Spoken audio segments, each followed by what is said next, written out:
السلام عليكم ورحمة الله وبركاته. معكم مصطفى بدير من قناة كوكب الرخام والجرانيط. الفيديو بتاع النهاردة يعني مش عارف أتكلم عليه إزاي. يعني أنا كان في عميل اتصل بيا، كان عنده شوية شغل كده. فالمهم أنا روحت، أنا طالع السلم، يعني فوجئت بالمنظر اللي حضراتكم هتشوفوه دلوقتي. يعني أنا مش عارف ده صنايعي ولا بتاع سيراميك، الله أعلم. يعني شفت هنا التوابلات عاملة ازاي على السلم، مفيش لحام ماشي مع التاني خالص. يعني انا مش عارف، هو الزبون بيقول لي انا كنت سايب له الشغل ومسافر، فجيت لقيت الشغل بالطريقة دي كده.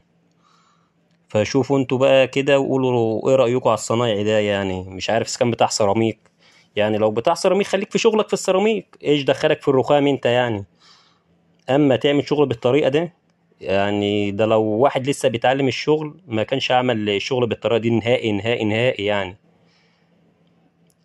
يعني الواحد كل ما يتفرج على وهو طالع نازل على السلم ده، يبص على الشغل ده كده، يعني بيدعي عليك يا شيخ. يا شيخ حرام عليك على اللي انت عملته في السلم ده.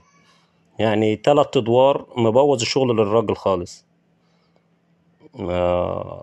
يعني حاجة فظيعة فظيعة يعني حتى الشرايط اللي محطوطة في السلم، كل شريط بخامة نوع تاني يعني شريط روزة على شريط رويال. شفتوا التلابيس هنا الفرق عامل ازاي؟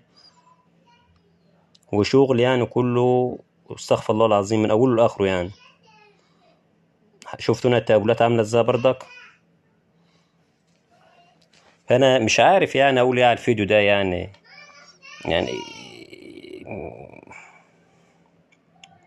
اتقوا الله في شغلكم يا جدعان.